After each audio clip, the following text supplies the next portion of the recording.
Okay, today we're focusing on something lots of homes have, or are thinking about getting, an air purifier. And today we're zoning in on a really, really popular one, the LEVOIT Core 300. Right, it's a really popular one. Seems to sit in that interesting middle ground. Exactly. And this isn't just about specs on a web page. This is for you if you're looking past the absolute basic filters, but, maybe don't want to pay extra for features you don't really need. The so-called smart tax. Yeah, exactly. So our mission today, let's unpack the core stuff, the motor, the filters, and see how that matches up with what actual users and reviewers are saying. Basically bridging the gap between the manufacturer's claims and the real-world performance. By the end, you should have a really clear idea why this model gets praised and, crucially, understand the trade-offs involved, why it's considered such a strong mid-range pick. Makes sense. So let's start with the basics. What's it for? Well, it's designed as a general home unit. Think bedrooms, maybe a home office, smaller living areas. Yeah, not for huge open-plan spaces, typically. Right. And it's going after the usual suspects. Allergens, dust, pet hair, dander, smoke, general odors. Seems simple, but getting that done reliably, that needs specific tech inside. And that's where it gets interesting, technically speaking. The whole effectiveness really hinges on its filtration system. You often hear it called a 3-in-1 filter. That's kind of the heart of the machine. Okay, 3 layers. Why not just one big filter? Break down that defensive line for us. Well, each layer has a specific job. It's about efficiency. First up, you've got the pre-filter. This isn't just a dust cover, it's strategic. Okay, how so? It grabs the big stuff first, pet hair, lint, larger dust particles, and by doing that, it protects the more delicate and expensive filters that come after it. Ah, so it actually makes the main filters last longer. I can't leave. Yeah, it's a really important first step. Then you get to the main event. Mm-hmm.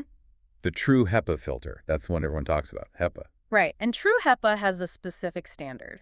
It's designed to capture 99.97% of airborne particles down to 0.3 microns in size. Tiny stuff, like pollen, mold spores. Exactly. Pollen, mold spores, fine dust, pet dander, even some bacteria and viruses. That's where the heavy lifting for particle removal happens. Okay, so pre-filter for big stuff, HEPA for tiny particles. Yeah. What's the third layer doing then? You mentioned smoke and odors earlier. Precisely. That's the job of the activated carbon filter. Now, carbon is fascinating stuff. It's incredibly porous at a microscopic level. Like a sponge? Sort of, but for gases, not particles. It chemically absorbs things like volatile organic compounds, VOCs, cooking smells, cigarette smoke, pet odors. Things that would just pass right through the HEPA filter because they're gases, not particles. You got it. The HEPA filter deals with the physical bits. The carbon deals with the smelly, gaseous stuff. Having that complete stack pre-filter, HEPA carbon, shows it's aiming for pretty comprehensive air cleaning. Okay, that makes sense. It's a robust system. But pushing air through all those dense layers must take some serious effort, right? You need power. Absolutely. Filters create resistance. So this brings us to the motor.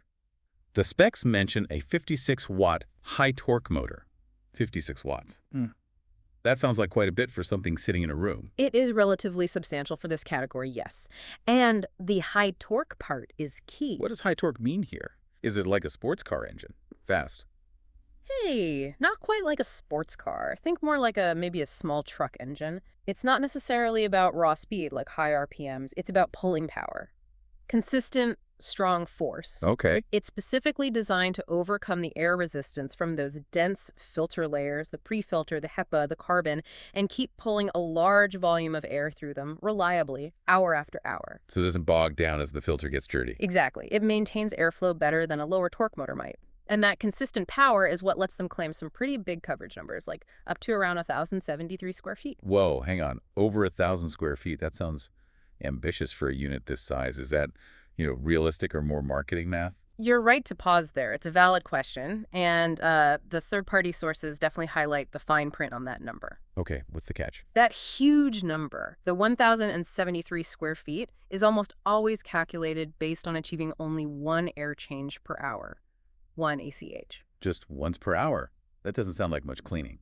It isn't. Not for effective purification, especially if you have allergies or, say, a persistent smoke issue.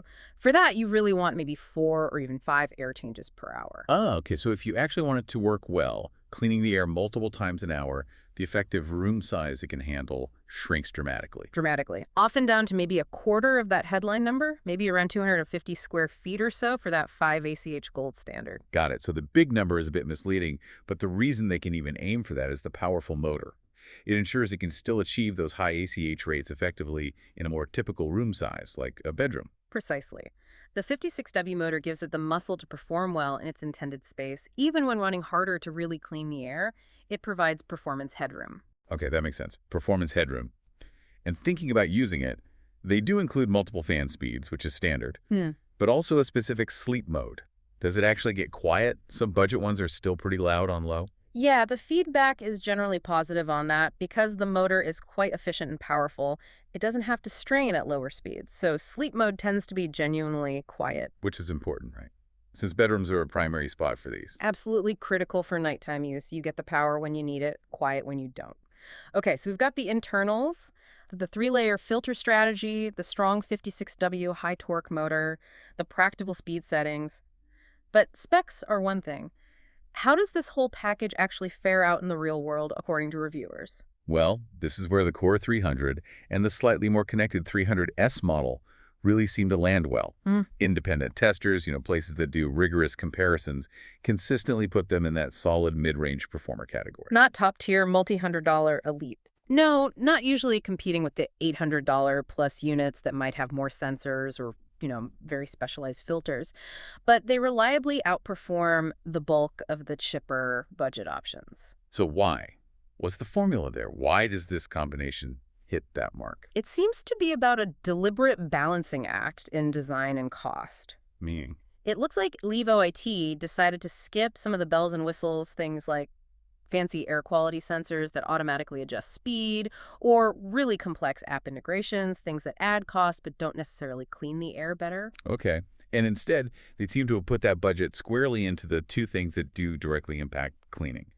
Good quality, dense filter media, and that strong motor we talked about. Yeah. So you're getting the core performance components maybe closer to what a higher-end models offer, but without the extra feature overhead. That seems to be the consensus, yeah. You get filtration power and air-moving capability, but at a much more accessible price point. It's kind of the definition of that sweet spot. Good function, good value, achieved by focusing the investment. Okay, I see the balance argument. But let me push back a little. If they're targeting that smart mid-range buyer, why the big 56W motor instead of, say, a basic air quality sensor? Isn't 56W potentially overkill for a bedroom? And wouldn't a sensor give the user useful feedback? That's a really good question. It gets at a core philosophy difference, I think. A sensor tells you if the air is dirty. A powerful motor makes the air clean, regardless. Ah, okay. Action versus information. Right. The assumption with the Core 300 seems to be the person buying this already knows they have an issue. Allergies, pets, dust. They want a solution that works consistently. So the guarantee of power to overcome pollutants, even if the filter is getting full, is prioritized over the machine telling you the current particle count. That appears to be the design choice, yes. It's built to do the job reliably, ensuring it maintains purification effectiveness rather than just reporting conditions. Power for performance, first and foremost. Okay, that clicks. So for someone deciding, the takeaway is you're paying for performance hardware, not necessarily smart features or feedback loops. The specs, the 3-in-1 filter, that 56W motor, directly translate into its reliable market reputation. That seems to be the clear link, yes.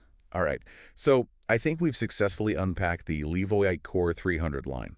You should now have a solid grasp on how its specific filter layers work, why that 56-watt motor is significant for actual air changes, and where it stands in the market. Indeed. But, we can't just stop at the features in the initial price tag, especially for something like an air purifier that runs constantly. Good point. It's potentially running 234/7 if you want the full benefit, those high air changes per hour. Exactly. And that brings us to something really important. The total cost of ownership, or TCO. When you're evaluating this mid-range sweet spot, you have to look beyond the checkout price. Okay, what are the ongoing costs? Filters, obviously. Filters are the big one, yeah. For the Core 300, you're typically looking at replacing them every, 6 to 8 months, depending on how much you run it and how dirty your air is. They're not super expensive, but it adds up over time. Right, year after year. But what else? The other cost, the one people often forget, is the electricity to run it, and that 56-watt motor. Well, power costs money. Yeah.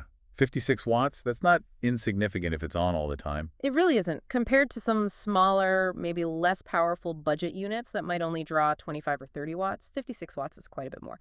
That extra power buys you performance, yes, but it shows up on your utility bill. Okay, quantify that for us. Hmm. What does 56 watts running continuously actually cost? Well, let's do some quick math. 56 watts running 24/7 for a whole year is roughly 490 kilowatt hours of electricity. Depending on where you live and your electricity rates, that could easily be an extra, say, $50 to $70 per year just to run the purifier. Wow, okay, 50, 70 bucks a year, every year. That definitely changes the calculation.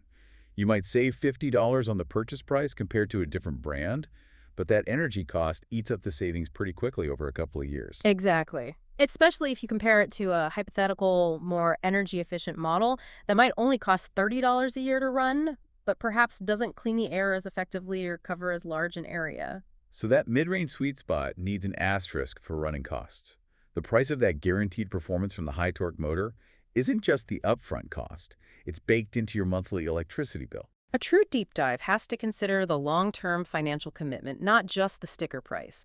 That powerful performance has an ongoing energy price tag. That's a fantastic point to end on. So here's the thought to mull over.